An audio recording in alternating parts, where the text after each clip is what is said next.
Cloud! Hey, it's so good to see you again! Yeah, good to see you too, I guess. Alright, so what'll be for you tonight?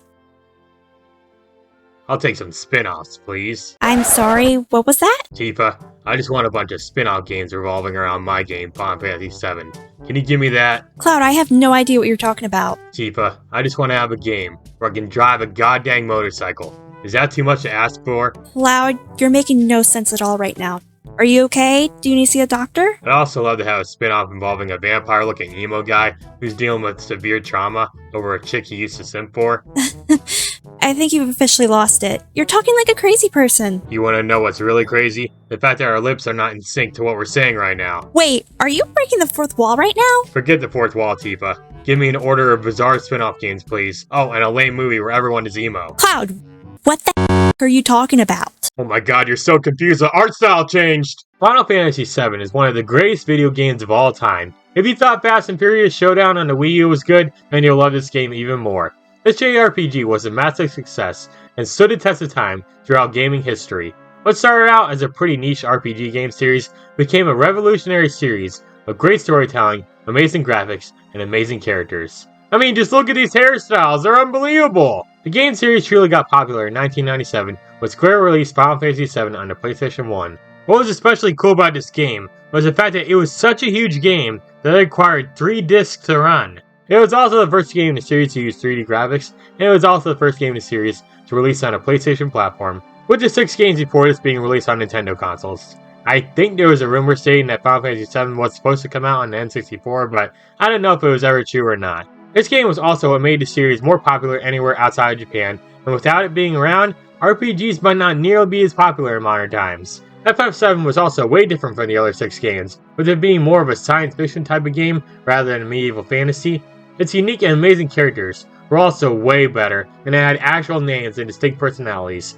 I mean, who the heck remembers Monk from the original Final Fantasy? If you think Monk here is better than Cloud Strife, then you probably don't exist. For real though, Final Fantasy VII was such a big hit back in the 90s, and even to this day, it's still very popular. In fact, it's so popular that throughout the years, Square Enix has been milking the game like crazy. You got Crisis Core FF7, FF7 Ever Crisis, FF7 Remake, FF7 Avid Children, FF7 Dirge of Cerberus, FF7 G-Bike. Alright, I get it! Yep, there's a lot of games revolving around FF7. Some of them not even releasing outside of Japan. Now why is Square Enix milking this game, you may be asking?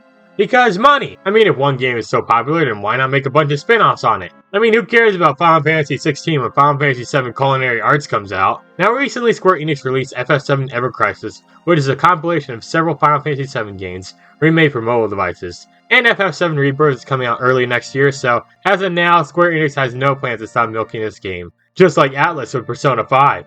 Now today, I'm on a mission to review every single Final Fantasy 7 video game released. As long as it's in English and I can still play it, I'm going to review it. Why am I doing this, you may be asking?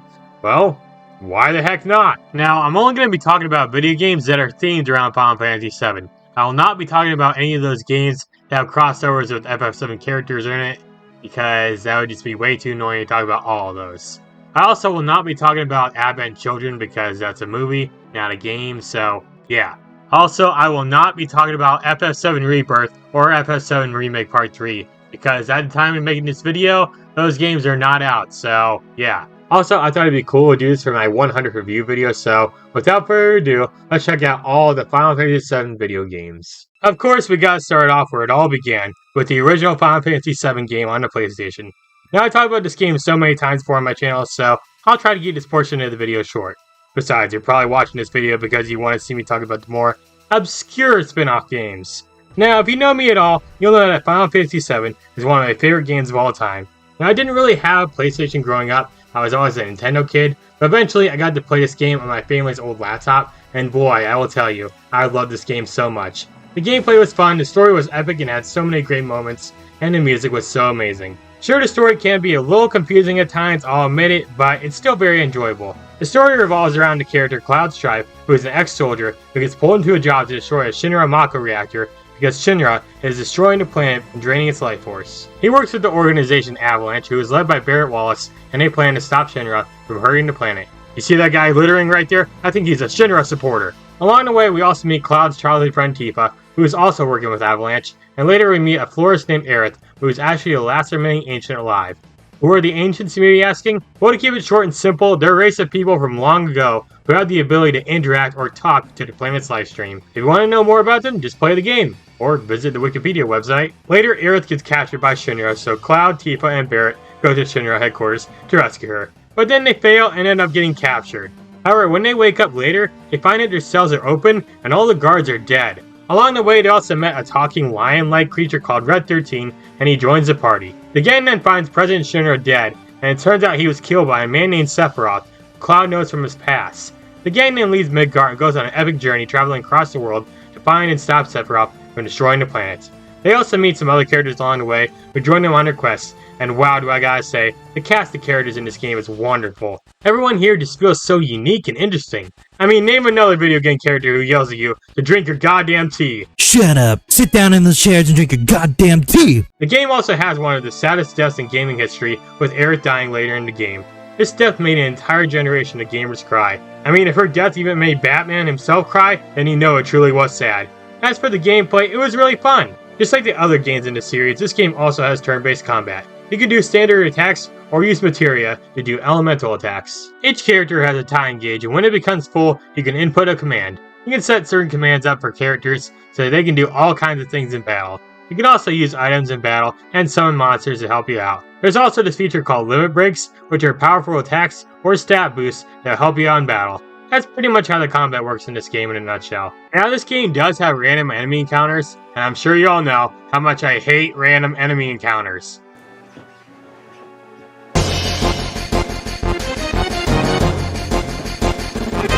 It is your turn, right? Hold on.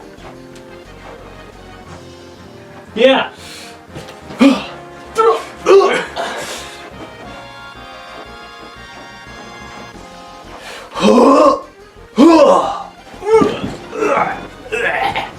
The game has you explore these open 3D environments. I actually really enjoyed this. I mean, once you beat the Midgard section of the game, the map gets so much bigger and better. The bosses become way tougher, there's more minigames you can play, and you can learn more about Cloud's tragic past and how his memories of him and Sephiroth being partners is actually fake. The game did such a magnificent job of making you feel so many emotions. Seeing Cloud have a mental breakdown was way tragic, but it also felt satisfying seeing him rise back up and lead the group to fight against Sephiroth.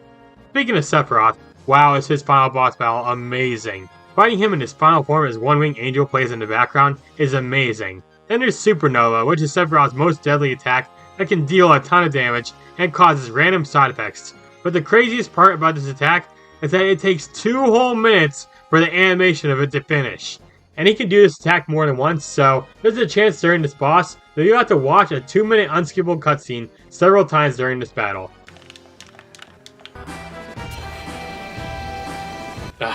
Here we go.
One, two, 200.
Still though, this final boss is one of the greatest in video game history, and the music really makes it feel even better.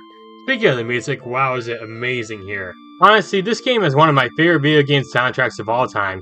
Every single song just sounds so amazing, from the opening bomb mission theme,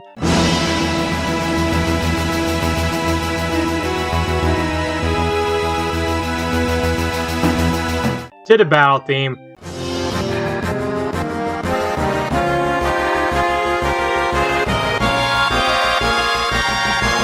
and even the town themes all sound amazing. Aerith's theme makes you cry,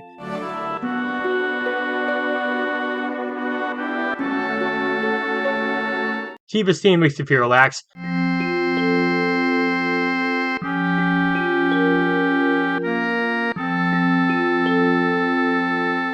and One Winged Angel makes you feel like you're about to die.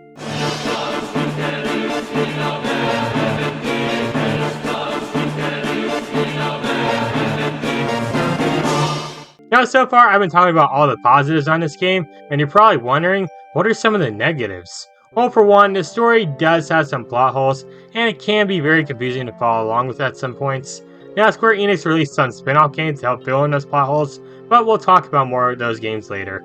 The graphics also aged very poorly in this game. Like, my god, Cloud's PS1 hairstyle reminds me of those death pits full of spikes that you see in movies. The game also has a pretty decent amount of typos scattered across it, and some of the minigames are just pure garbage. So yeah, this game is definitely not perfect, but this game is still absolutely amazing in my opinion. Now, I could go into more depth on other things that I love about this game, but like I said earlier, I wanted to keep this section of the video short since I talked about the original Final Fantasy VII game before multiple times in past videos, so let's wrap things up here. Final Fantasy VII on the PS1 is an absolutely amazing game with an amazing storyline, great characters, and fun gameplay. The game helped mainstream JRPGs and inspired many game developers throughout the years. It's still to this day one of my favorite video games ever made, and it'll always hold a place in my heart. So that was the original Final Fantasy VII game, and like I said, it's one of the greatest games ever made. And yeah, since that game became so popular, Square Enix decided to make a bunch of spin-off games on it, so it's finally time for us to actually dive into the actual spin-off games. Here's a decent amount of games that we still gotta talk about, so I guess we'll start off with... Oh, sorry about that, I'm getting a phone call. Hello, this is that guy who owns Nicktoons MLB. Me? Gungaga. I'm sorry, what was that? Gungaga. Gungaga. Yeah, that's what I thought you said. So up next we have Crisis Core Final Fantasy VII on the PSP. And this game takes place a few years before the events of Final Fantasy VII, and it follows Zack Fair, who was seen in flashbacks from the original FF7 game.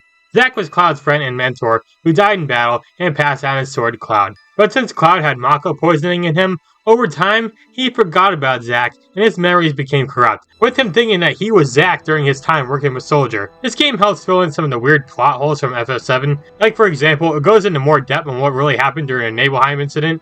Now, this game was originally a PSP exclusive game, but recently, it got HD remake ported to multiple consoles, but we'll talk more about that later. For now, let's talk about the original game. The game opens up with Zack doing some basic soldier training in this weird VR training room thing. His friend slash mentor, Angeal, saves him from being killed by Sephiroth. But don't worry, it was just a fake all along. Later, Zack and Angeal are sent on a mission to look for a missing soldier named Genesis. Wait, I thought Genesis looked like this. They end up going on a mission, fight some Wutai warriors, but Angeal ends up disappearing. And it turns out that Angeal has found Genesis, and the two of them end up deserting Shinra, and Zack and Sephiroth get assigned to stop them. Angeal and Genesis work together with a guy named Dr. Hollander, who creates an army of Genesis clones to help them destroy Shinra. So why did Angeal and Genesis turn evil in the first place? Well, it turns out they've both been used as test subjects in creating super soldiers infused with Genova cells. If you don't know who or what a Genova is, here's an article explaining who she is. I would go into more depth on her, but I'd be here for 20 minutes or longer just trying to explain her, so I hope this article is good enough for you.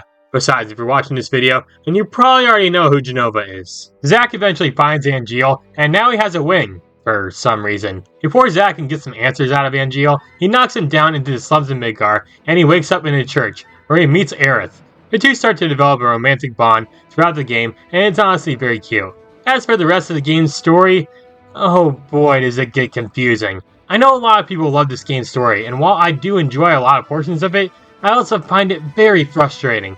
First off, the reason why this game was made was to help fix some of the plot holes from FF7, and it was going to explain what really happened with Zack, Cloud, and Sephiroth during the Nibelheim incident. But that whole portion of the game is actually really short. It lasts one chapter and it skips through a lot involving Zack and Sephiroth's relationship. You're telling me that you're going to make a game involving a tragic villain burning down the hero's hometown, but instead, you decide to make a game about an emo guy named after a Sega console who has a fetish for dumb apples. Why? Why make the story so much about Genesis? I want to know more about Zack and Sephiroth's stories. Not this guy's. And my god, this game's story has even more plot holes than the original Final Fantasy VII game. Like, come on, Square Enix! Now, even though the story has so many low points, I will admit, the best parts are really amazing. Seeing Sephiroth as a kind-hearted warrior to becoming a cruel, ruthless killer was so tragic, yet amazing. Seeing Zack and Aerith's relationship develop was also really touching. And of course, seeing Cloud meet Zack and the two of them becoming good friends is so awesome. So yeah, I'm kind of 50-50 on if I like the story or not,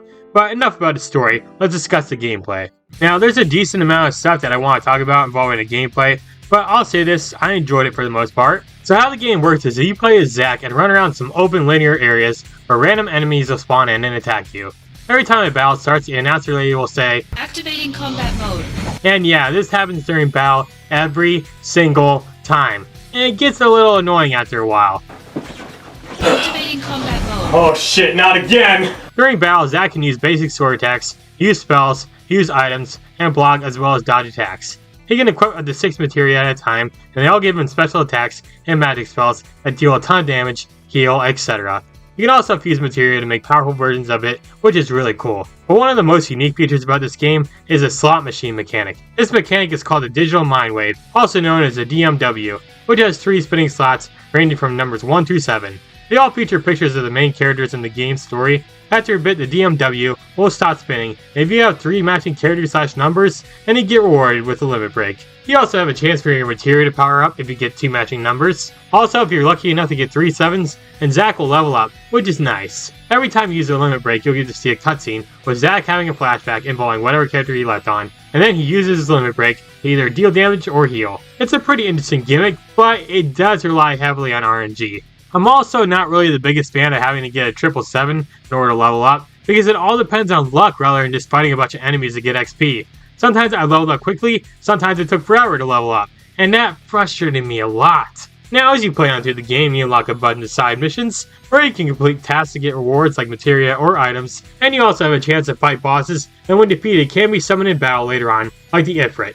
These summons are also added to DMW, and when they appear, they'll fight with you in battle. Honestly, I think the gameplay is pretty fun overall, but with all the RNG involved here, it definitely makes it feel more frustrating. The game also has a wide variety of boss battles to play through. Some of them are really cool, like the fight against Sephiroth, while others were kind of annoying. Some of these boss battles can drag on for a pretty long time too. Now, there's a difficulty setting with normal and hard mode being available, but even when playing on normal mode, I found some bosses still really frustrating. And remember, grinding levels requires you to get 777s, so it's all luck if you're able to become stronger or not. Now, something else that I thought was great in the game was the soundtrack. Now, yes, it does reuse some music from FF7, but these reused songs are all remixed to fit the theme of the game, and all the new music tracks sound amazing, especially the ending song, but more on that in a bit. Graphics are also really good. Cutscenes are so beautiful and well detailed. I mean, look at Sephiroth's hair here! Can you imagine how long it took someone to make that? Now, the in-game graphics don't look as good, but for a PSP game, it's still pretty amazing. The voice acting is also really good for the most part, especially for Zack and Sephiroth. Now, not everything is voice acted here during gameplay sections. There's plenty of parts without voice acting, and while it may look a little weird at times, it's not that big of a deal to me. Maybe this guy hates it, but for me, it's fine. Now you're probably wondering what else happens in this game. Well, like I said before, this story gets really confusing as you play on. But the main things that you need to know are Angeal dies at the hands of Zack and passes his Buster Sword down to him. Sephiroth finds out that he's a descendant of Genova, and he loses his sanity and burns down Nibelheim, but is stopped by Cloud in the end. And Genesis dies being as emo and poetic as William Shakespeare in his teenage years. The dream came true. Zack and Cloud also get captured by Shinra troops and are used as test subjects for Hojo. They eventually escape and try to make their way safely back to Midgar, but then the Shinra troops that have been looking for them end up finding them, and they manage to deal enough damage to Zack, so he ends up dying while passing down his Buster Sword to Cloud. Cloud ends up breaking down and crying over his friend's death, and then we get to hear a beautiful song play, and we see Cloud let Zack rest in peace, and we get to see Zack head to heaven, reuniting with Angeal. Cloud also starts making his way to Midgar, and the very ending scene shows Cloud at the beginning of Final Fantasy VII riding on top of a train, thinking that he was a soldier first class, even though it was actually Zack all along.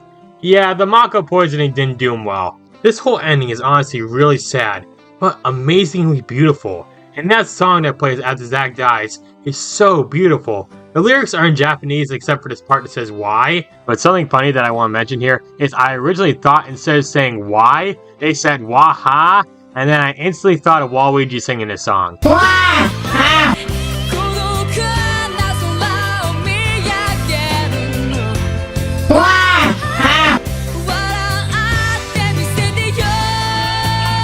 I am so sorry to all the fans that I'll never unhear that again.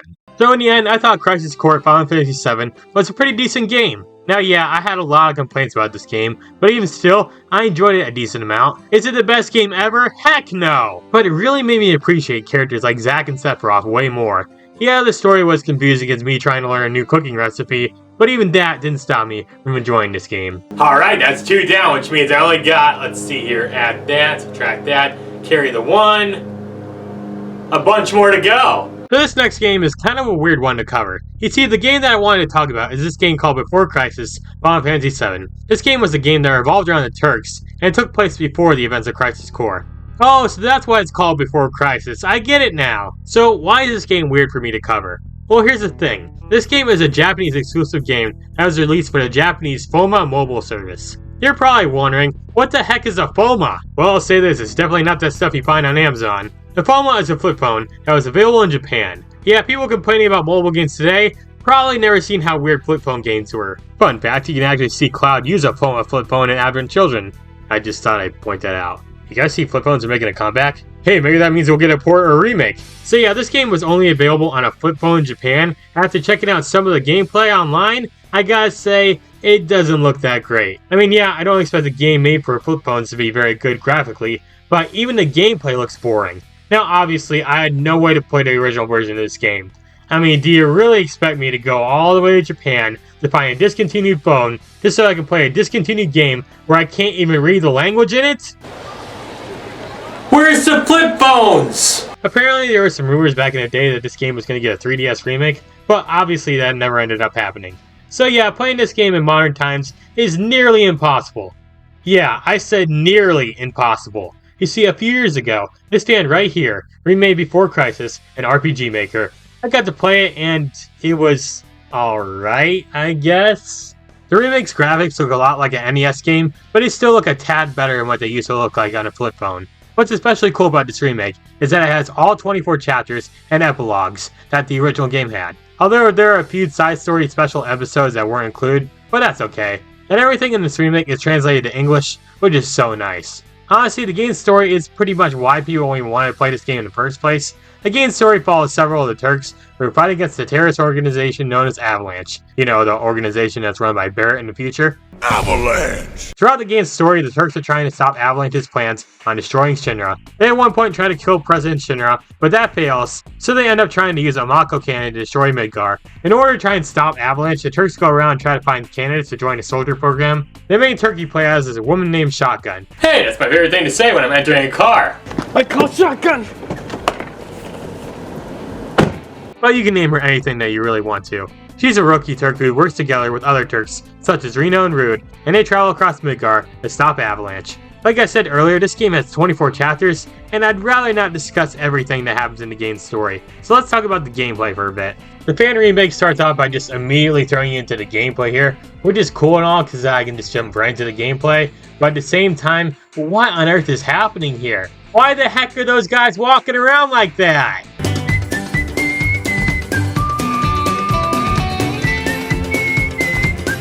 Now, in the original game, the combat was action-based combat that happened in real time, but here in this fan remake, the gameplay is turn-based, just like the original FF7. You can do basic attacks, use materia to cast spells, use items, and defend yourself from enemy attacks. When you're not in battle, you walk around a 2D over-the-top map where you can find materia, enter battles, and talk to NPCs.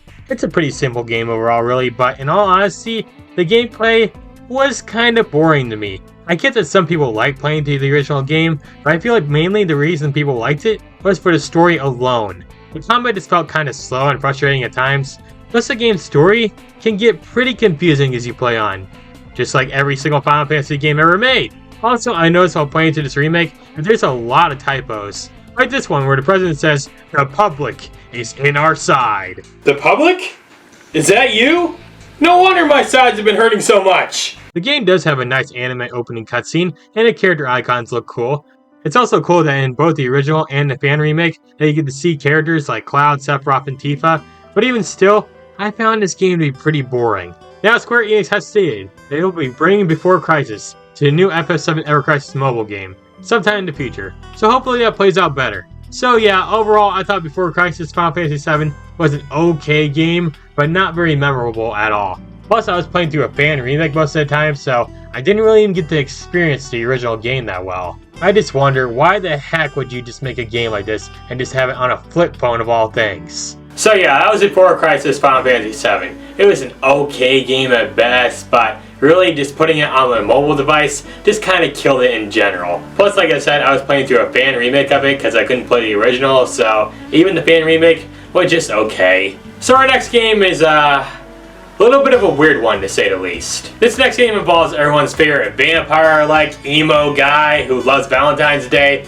Vincent Valentine. Yeah, Square Enix decided to give Vincent Valentine his own game, which was a cool concept in general, but the game itself is kind of a strange one, to say the least, so let's check it out. Surge of Cerberus Final Fantasy VII is a game I forget exists from time to time. In fact, I set a reminder on my phone every day to remind myself that it exists. This game was a spin-off for Final Fantasy VII, but it focused on the character Vincent Valentine, who was an optional character in FF7. This game was released back in 2006, and it divided the fanbase due to how strange it was. The main reason being the fact that this game is a third-person shooter. The Final Fantasy series has always been RPG games, but when fans found out that this game was a shooter, people started to hate on the game for how different and obscure it was. Now, I've never played Surge of Cerberus up until the making of this video, so I have no nostalgia for it at all. I've heard from people who have played this game, and most of them say it's fun, but flawed. Also, some people say it's basically the Shadow the Hedgehog game of the Final Fantasy universe, with it being very edgy and having the main character use guns. Next, we just have to have Vincent complain about a damn fourth Chaos Emerald, and then they're basically the same game. Where's that damn fourth Chaos Emerald? Seriously, I need to stop making Shadow the Hedgehog jokes. Now, I have seen gameplay of this game back in the day, and it didn't really catch my attention that much. But since I'm reviewing all the FF7 games that are out right now, I have to check this one out too. So let's start playing and see if it's truly as bad as the internet says it is. The game starts off with a beautiful looking cutscene with Yuffie and Vincent evacuating the people of Midgar right when it's about to be destroyed by Sephiroth during the events of FF7. Then the game jumps in time to 3 years later, right after the events of Advent Children. Vincent is being very emo in a town called Calm, but then the town is attacked by a group of evil alien soldiers. Oh my god, this game really is Shadow the Hedgehog.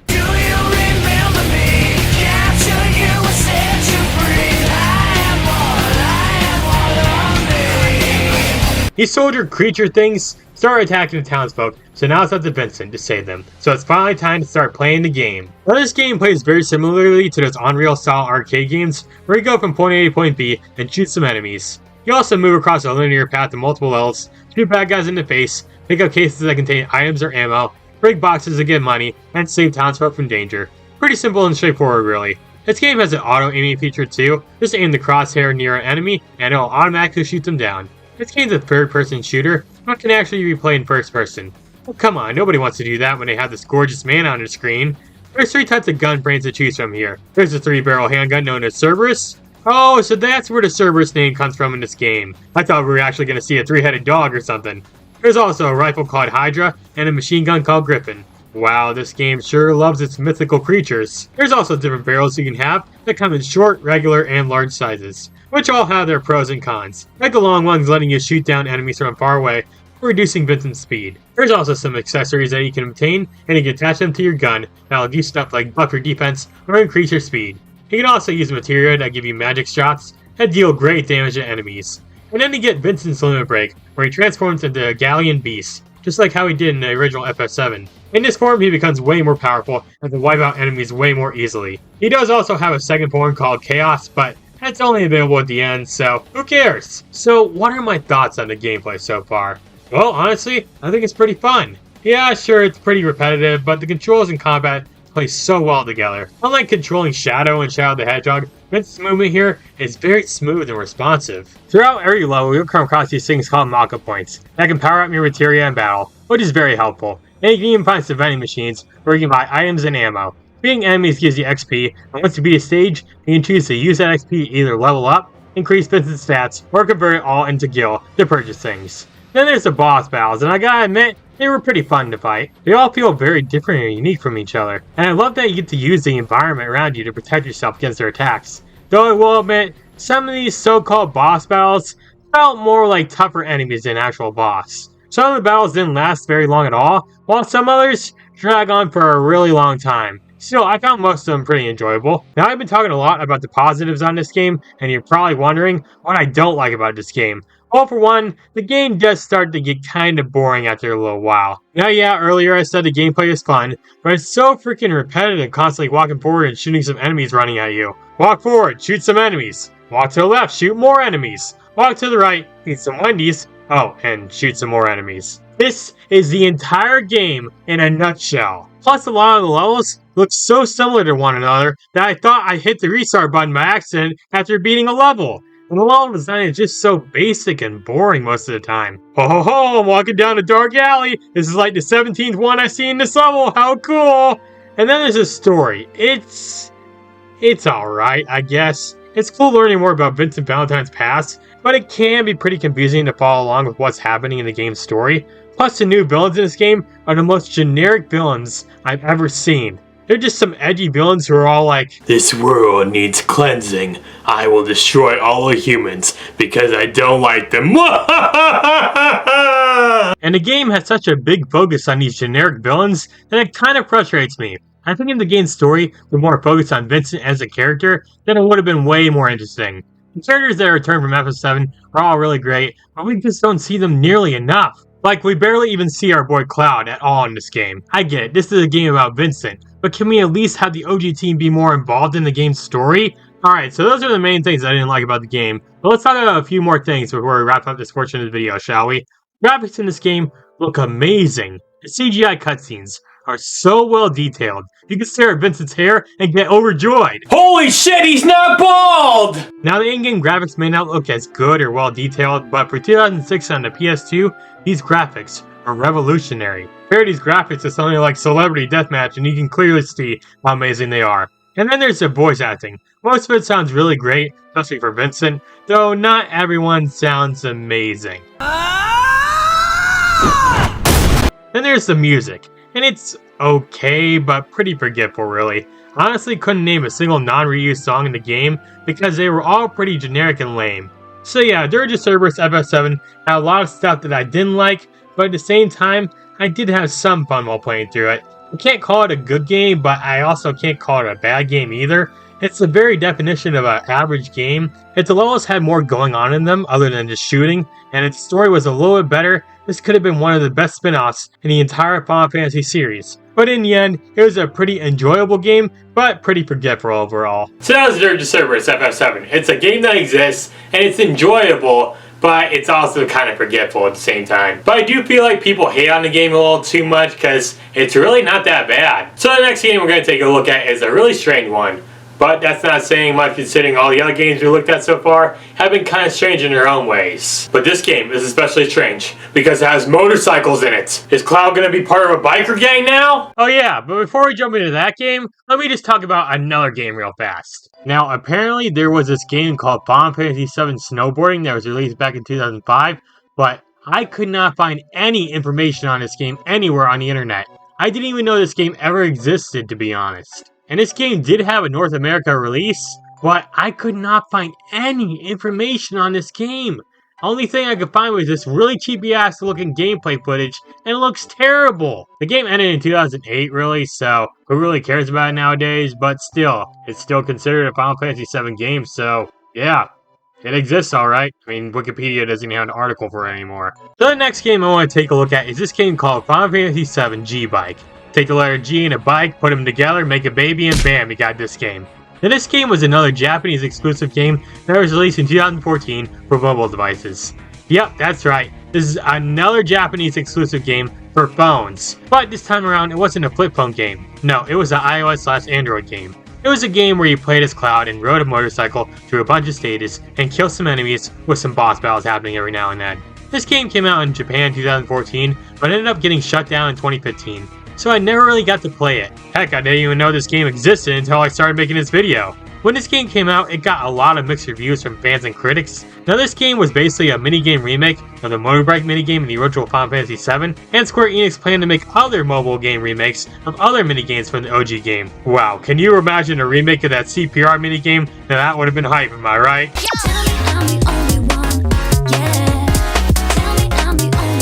So yeah, since this game was never released in the US, and even if it was, it still would have probably shut down in 2015. That means I cannot play it. However, I did find some gameplay footage of it online, so let's at least have a look at that, just to see what it's like. And I watched the footage, and I'll be honest, I really wasn't impressed. This game actually has chapters to play through, and each chapter has missions. But since I can't read Japanese, I'll just assume the missions say something like, get to the end goal. Or maybe they say something like, punch a weeb in the face.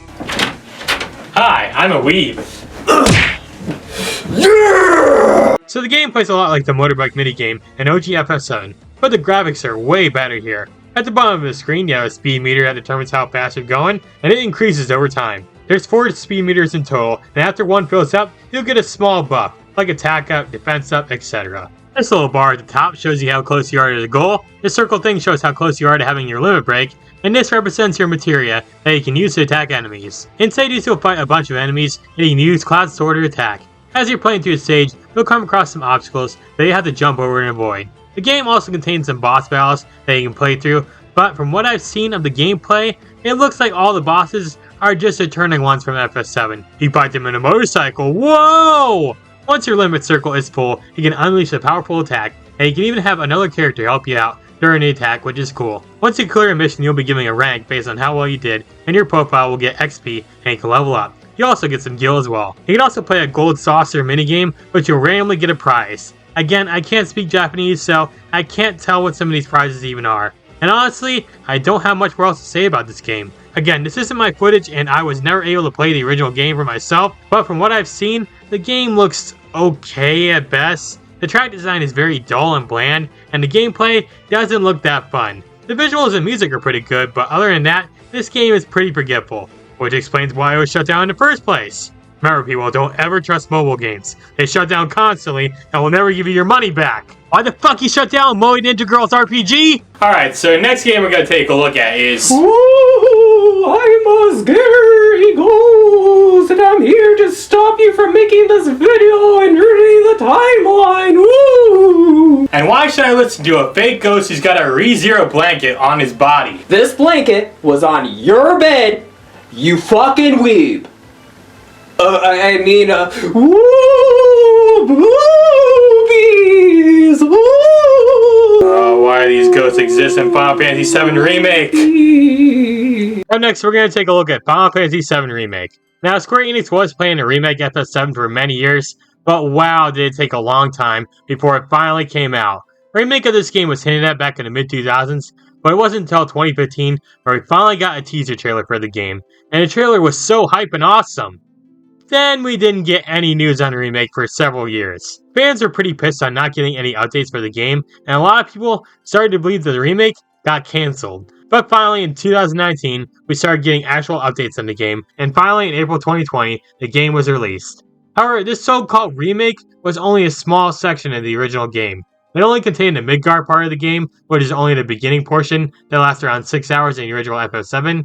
You see, Square Enix planned on releasing the remake into parts. How many parts? Well, back then they didn't say. However, they did finally state that the full game was going to be split into 3 parts not too long ago. FF7 Rebirth will be the second part of this remake, and I'm definitely looking forward to it. I was actually able to play Final Fantasy VII Remake an entire year before it came out, when I attended E3 2019, and they only allowed a certain amount of people to sign up to try a demo of the game, and my friend and I were able to get in and play the demo. And wow, was it an amazing experience.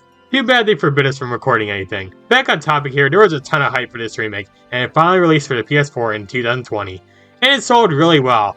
However, there were a lot of fans that weren't happy with this remake at all. Splitting the OG game into 3 parts made fans angry, and honestly, I don't blame them at all. This is supposed to be a remake, but it's just part of a remake. I guess it's easier to call this game Final Fantasy VII Remake instead of Final Fantasy Only the Midgard Portion Remake. That's really a remaster. As for me, I played through the game on my channel back in the day, and I loved it. Now, something to keep in mind about this remake is the fact that it's more of a remaster slash reimagining of the original. There's way more happening here with the story and the gameplay this time around. The Midgard portion of the OG game only lasts around 6 hours, but in this remake, they stretch it out to last 30 to 40 hours. You're probably wondering, how the heck do you stretch a small portion of the game that long? Well, they add more story events, areas are made way bigger, more exploration, and there's a ton of new side quests available. Honestly, in my opinion, I was okay with this. It was nice seeing characters like Jesse, Biggs, and Wedge get fleshed out here, when in the OG game, they barely did or said anything at all. I mean, now we know Jesse makes an awesome pizza. Pizza time. And it's not only those three that have their characters fleshed out, no, Cloud, Tifa, Barret, Aerith, and many other characters all have such great character growth. Heck, even NPCs who you never cared about in the original game feel like real people that you can connect with in this remake. The different sectors are also way bigger, and you have so much more happening in them. The graphics are also so beautiful in this game. Back in 1997, the graphics in FF7 were already pretty groundbreaking for the time, and here in this remake, every little detail is amazing. Cloud's hair was also made to look more realistic, which is definitely a good call. Honestly, all the characters look amazing in this remake, and the environments are just so beautiful. Then there's the music, and wow is it awesome. The remake has brand new remixes for all the songs contained in the Midgard part, and there's plenty of new songs too. And you can even listen to these songs at any jukebox you walk by. My favorite remix is probably Hip Hop Day Chocobo, because of how hilarious it sounds. I mean, just take a listen.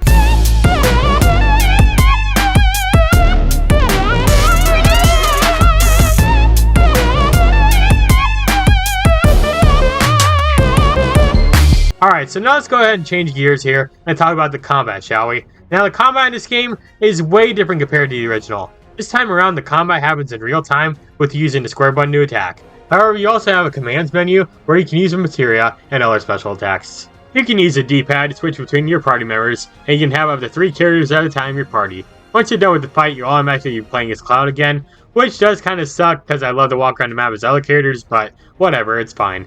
And just like in the original game, wow, I've been saying that phrase a lot in this video. You have an active time bar, or ATB, which can increase over time, allowing you to use your materia or special moves. In the remake, you can play as Cloud, Tifa, Barret, and Aerith. They all have their own unique movesets, which is cool. Over time, your little break will charge up, and it can unleash a powerful attack on your enemies. And you can also use summons to get some backup in battle. Honestly, I thought the gameplay here was really great. I'm pretty happy that the devs decided to get rid of the turn-based combat because sometimes I felt the fights dragged on for far too long in FF7. What's also nice is that there are no random enemy encounters. No, now you can actually see the enemies in front of you. It's like putting glasses on for the first time. Holy shit, I can see! The game also has a good amount of bosses to fight through, and I thought almost all of them were awesome.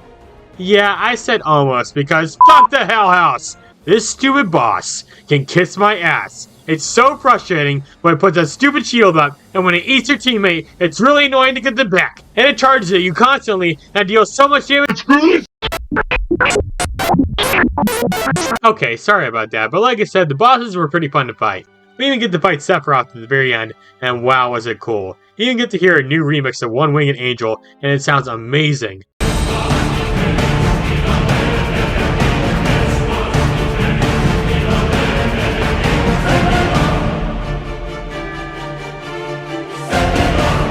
So yeah, this remake has been so wonderful, but there were some issues with the game's story that made some fans a tad upset. First off, let's talk about the elephant in the room. No, not you! Sheesh. No, I'm talking about the ghosts. Yeah, in the remake, we have these ghost-like creatures called Whisperers, and they only exist to make sure the FF7 canon timeline doesn't fall apart. So basically, they're here to make sure everything that happened in the original FF7 happens in this remake. For instance, Barret gets stabbed by Sephiroth and dies in the remake, but since that didn't happen in the original game, then the Whisperers here bring him back to life so that the timeline isn't messed up. Yeah, these ghosts are kind of annoying. You fight them several times and they're in way too many cutscenes. They remind me a lot of the Dementors from Harry Potter. What, is Ron Weasley gonna make a cameo in this game now? These ghosts were never in the original game, and having them here, it's just so annoying. Now sure, this game is supposed to be different compared to the original game, but at that point, is it even a remake at all? I could go on and on about why I hate these ghosts so much, but the rest of the internet has already done that, so let's wrap things up. In the end, I love Final Fantasy VII Remake. The gameplay was so much fun, the story and characters were amazing, and the graphics were top notch. Sure, not everything is perfect, like trying to change too much of the original story, and not having the full game does kind of suck, but even still, I thought the game was amazing, and I highly recommend it to anyone interested. Now, the very next year, Square Enix released Final Fantasy VII Remake Intergrade, which is an updated version of FF7 Remake, but for the PS5. Not much is different with this version compared to the original, but this version has a new side story involving everyone's favorite character, Yuffie. Also, I'm pretty hot stuff myself, thank you very much. It also features some additional cutscenes, like this one at the very end, where you can see Tifa and Aerith trying to hitchhike. Like this? Yep, just like that. This updated version also runs better and has faster loading screens.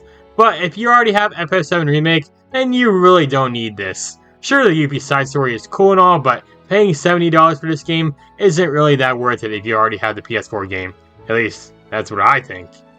I don't know, do what you want, I don't care. So that was Final Fantasy VII Remake, and like I said earlier, I enjoyed the game a lot. Yeah, it didn't contain the entire game, but honestly, I still had a lot of fun with it. Now this next game we're going to take a look at is kind of different compared to the other games. Well, more different than Vincent Valentine shooting a gun at a bunch of enemies. But yeah, this next game was actually a Final Fantasy VII Battle Royale type of game. And honestly, I'm not really a big fan of Battle Royales. This game was announced back in 2021, and it was made in honor of Final Fantasy VII's 25th anniversary. It's kind of weird having a Final Fantasy VII Battle Royale type of game, but who knows, maybe it's actually good. I bet it went something like this. I'm the first soldier. No, I'm the first soldier. No, I'm the first soldier. No, I'm the first soldier. Guess what? The Sailorless Battle Royale style. Yeah.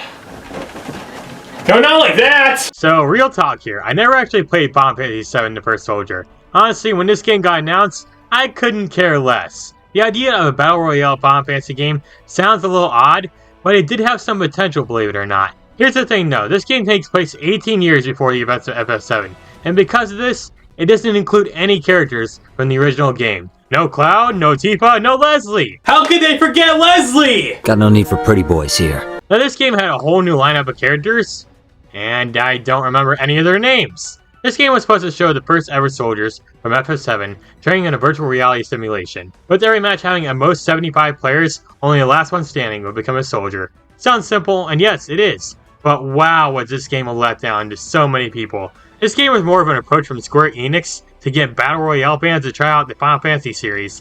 And how well did this go? The game shut down 1 year later. Yep, this game turned out to be a pretty big failure. I mean, it didn't help that this game was a mobile-only game, and it also seemed like a quick cash grab, trying to bribe fans with nostalgia vibes when they see the words Final Fantasy VII on a title. Just slap the words Final Fantasy VII on anything, and people will love it, right?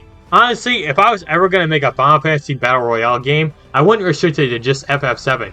No, I'd make it a big Battle Royale game with characters from games across the entire series. You could have Cloud meet Lightning, and it wouldn't even look like this! But nope, they decided to revolve it around FF7 with a bunch of OCs that were extremely forgettable. Now like I said, I never actually played The First Soldier, but I have seen gameplay footage of it online, and honestly, it looked pretty lame to me. Yeah, I'm not a big fan of Battle Royale games, so this game was never really appealing to me. Then again, this game didn't really seem like it ever knew who its audience was. I don't think a lot of Final Fantasy fans wanted a Battle Royale game in the first place, especially with it being only on mobile devices. Another thing that sucks here is the fact that this game doesn't even have a story mode. Final Fantasy series has always had a huge emphasis on story, but this game has none, which is a big letdown. It would have been nice if we gotten at least somewhat of a story so that it actually felt like a game that was connected to FF7, but no, we got nothing. Now the map does have several familiar locations from the game, like the church where Cloud and Aerith meet, but that wasn't enough to keep me interested in this game. If your goal is to make Battle Royale players try out a Final Fantasy game, then you at least have to have a story mode to get their attention. Now the gameplay seems fine, but I've heard from people online that the game crashes quite frequently and at random times too. The game also has multiple classes that you can play from, including Warrior, Sorcerer, Monk, etc. And they all have different and unique abilities that they could use in battle, which is actually pretty cool. You could obviously attack your opponents using guns, but come on, Ninja Stars are way cooler.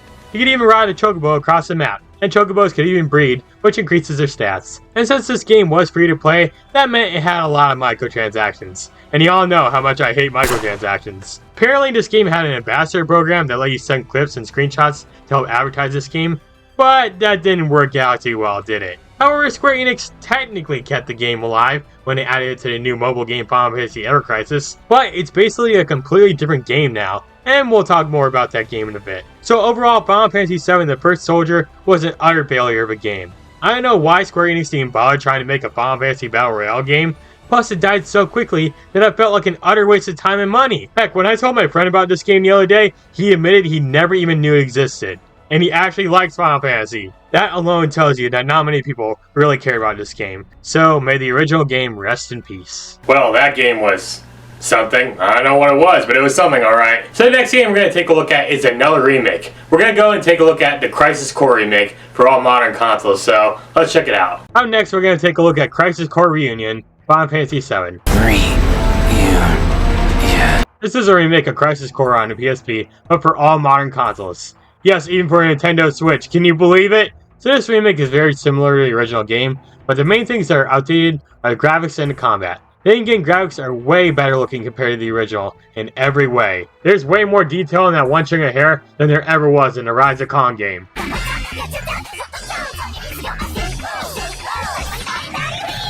Now in this remake, all the characters have new voice actors, with plenty of them returning from Final Fantasy VII Remake. And I gotta say, I like them a lot.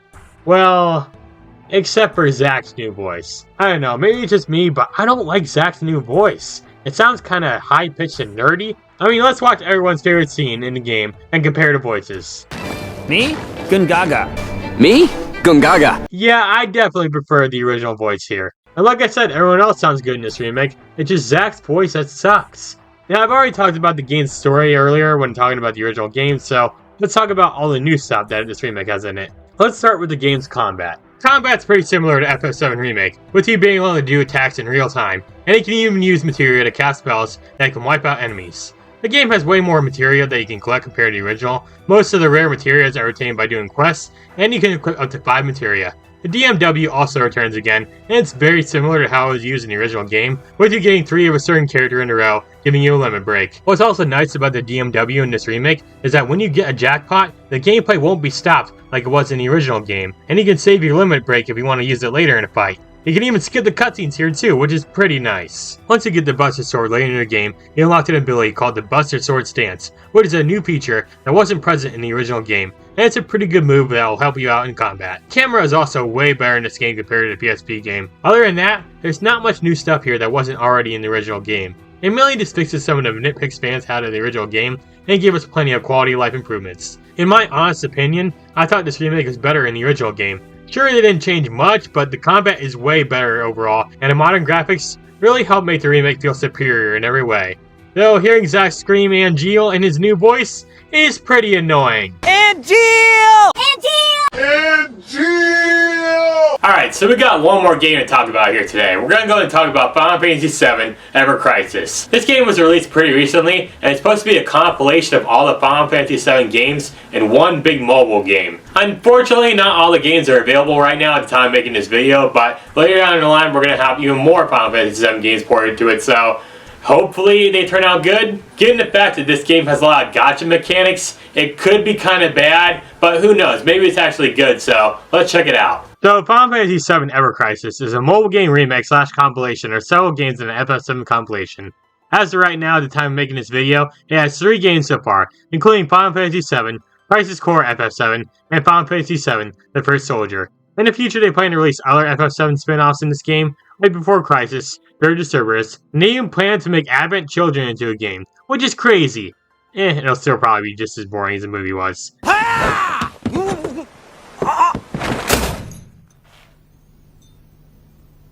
Okay, so you're good. That scene never gets old. So this game was announced back in 2021 for the 25th anniversary of FF7, and we haven't gotten any news on it for a long time after that, but it finally released in September 2023, and honestly, I was pretty excited for it. This is another remake for FF7, and it looked pretty cool. Unfortunately, this game is only available for mobile devices, which does kind of suck. It would have been nice if we got a PC port. If Goddess of Victory Nikkei can do that, then why can't FF7 Ever Crisis? I mean, come on, they're basically the same thing, right? So when I finally got this game, there was a ton, and I mean a ton of updates that needed to be installed. And it took such a long time before everything was ready. Then I played through a tutorial where you play as Cloud and Zack and fight against Sephiroth, And after that, the game had me install even more files, which took even longer than the first updates. Teach, by the time these updates are done, I'll be in a retirement home. I remember back in my day, FF7 was only on the PlayStation. Once all the updates are finally installed, you're finally ready to start playing the game. Here's something to keep in mind though. This game really wants you to spend your money here. You get like 3 to 5 pop-ups every time you boot up the game, with it asking you if you want to purchase a season pass, weekly bundles, and other things I don't care about. And it gets super annoying. Now this is a gacha game, so it makes sense, but still, it's pretty annoying. You're probably wondering how the gacha mechanics work in this game. Well, let me explain. Usually in most gacha games you get characters, but in this game, you get weapons and gear instead. The game at the time of me making this video has all these characters playable without ever having to pull for any of them. Now there are tons of weapons and gear that you can pull. How it works is under the draw section, you have a few different ways to make pulls. You have special pulls where you get 1 or more 5-star weapons guaranteed. Each year where you can get event specific gear, and tickets where you can trade in a ticket instead of gems to get a 5-star weapon. And just like most gacha games, you can do up to 10 draws. There's a ton of cool weapons that you can get too. Now let's discuss the gameplay. It's pretty simple. You have an ATB bar, and you have to wait for it to fill up to use materia and special moves. You automatically do basic attacks, and you can even use auto battle if you want. After a bit, your limit break will fill up, and you can unleash a powerful attack. So yeah, the gameplay is very similar to the original FF7. Honestly, I like the gameplay here. It's a lot of fun. Whenever you're not in combat, you can use the touchscreen to move Cloud across the map. The game also features random enemy encounters, which, you know, I hate, but whatever. Alright class, today I'll be discussing why I hate random enemy encounters so much in video games. Number 1, they suck. Got that? I sure hope so. Number 2, they're annoying. And of course, number 3, they suck and are very annoying. Any questions? You can play all 3 of these games right now, but they all require even more updated files, and they're not fully complete yet either. Honestly, the most interesting thing in this game is the new First Soldier storyline. Now, the First Soldier was a Battle Royale game before, but it's been changed significantly here. This time around, there's an actual story mode, and it features a younger, short-haired version of Sephiroth. And it's pretty cool in all honesty. It's already superior to the original game. All these games have these 2D chibi style cutscenes, and I actually liked them a lot. The art and animations look great here. During the gameplay though, the graphics are fully 3D modeled, and look like they were ripped straight out FF7 Remake. I honestly love how these 2 different art styles are blended together in this game. However, sometimes during combat, I did feel like the gameplay slowed down and dropped many frames every once in a while. You can also enhance any of your weapons and complete missions to get rewards. You can also spend real money to buy stuff, but come on, I ain't doing that. I'd rather deal with this girl than spend any money at a gacha game. Okay, maybe that's going a bit too far. Now like I said, this game is far from complete, since they plan to add more games to the compilation in the future, but so far, I've been enjoying the game. Is it perfect? No. But for a mobile game remake of several games, I'd say it's done its job and entertained me. I definitely recommend it to any Final Fantasy 7 fans out there. And well, that's the final game I'm going to talk about today. So yeah, there's a pretty good amount of FF7 video games. Some were good, and others were meh, or kind of lame. Square Enix really loves milking this game a ton, maybe a little too much, but the reason why I do this is because Final Fantasy VII was such a big game that revolutionized the gaming industry. Without this game's existence, RPGs would not be nearly as popular as they are today. I still love this game with a passion, and I always will, no matter how much they milk it. And honestly, that's all I gotta say for now. And there you have it, ladies and gentlemen. That is my review of every single Final Fantasy VII game out there. Keep in mind, Square Enix is still planning on milking this game. I mean, we've got FF7 Rebirth around the corner, and then we'll have a part 3 to the remake later down the line. I do really wish they would just stop milking this game, to be honest. Like, if anything, how about making an actual sequel? I think an actual sequel does have potential, but then again, we saw Advent Children, which is basically a follow-up, but then again, that wasn't very good. Still, I feel like a new main series game with the FF7 cast would be an awesome addition to have to this series. I'm sure we'll get more spin-offs later down the line, but one thing's for sure, I really do need Final Fantasy VII Culinary Arts. I'm already imagining a scene from that game being like, Itadakimasu.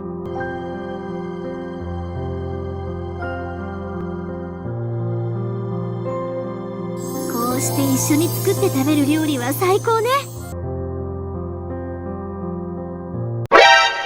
What the fuck is going on? Where's the lamb sauce?